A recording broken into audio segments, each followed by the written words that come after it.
Граѓаните ги прават последните подготовки пред Великден. Маркетите и пазарите се полни. Најголема гужва има кај јајцата. Табла се продава за околу 300 денари. Според Евростат, Македонија е на второ место по поскапување на јајцата во Европа лани. Годишниот раст, според нивните пресметки, бил над 26%. Пред нас е само Шпанија со нешто над 31% зголемување. Но и покрај ова, како што објави Euronews, земјава ги има едни од најниските цени. Поевтини јајца се продаваат само во Украина и Косово. Цените и на останатите производи се шарени, од место до место. Килограм јагнешко се продава околу 700 денари, прасешкото 400. Доматите чинат од 200 до 250, краставиците од 100 до 180. Пиперките се над 200, младиот компир околу 60 денари. Што е поскапено? Јајцата, марулите,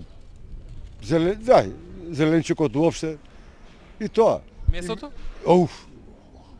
Не прашај. Колку што гледам, нешто драстично нема поскапување. Мислам, стандардно, секогаш има помалку поскапување, не? Па може малце. Каде има поскапување?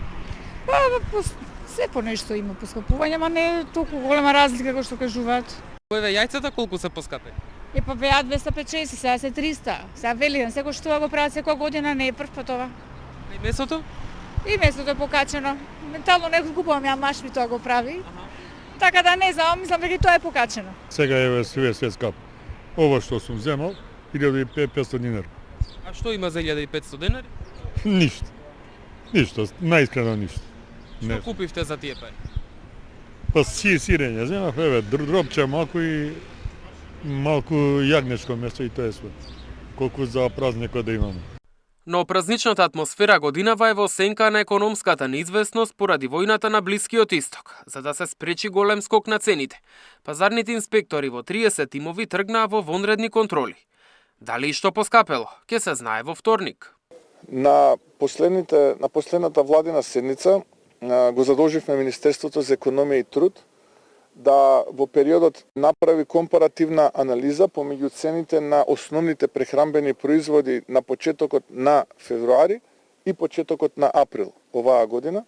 Очекувам дека сега во вторник, мислам 14, ако не се лажам, е седницата, така вторник е 14, ако не се лажам, ќе Министерството за економија и труд ќе излезе со детална анализа и тогаш би можеле повеќе да кажеме. Премиерот веќе најави дека на следната владина седница ќе се донесат мерки за производите. До сега како опција беше споменато укинување на ДДВ-то на основните продукти, кои сега имаат 5%, како и замрзнување на маржите, но по нов модел, со постепено одмрзнување, за да нема ценовен шок. Инаку државна статистика забележа годишна инфлација во март од 4,9%. Мартин Арсов, Сител телевизија.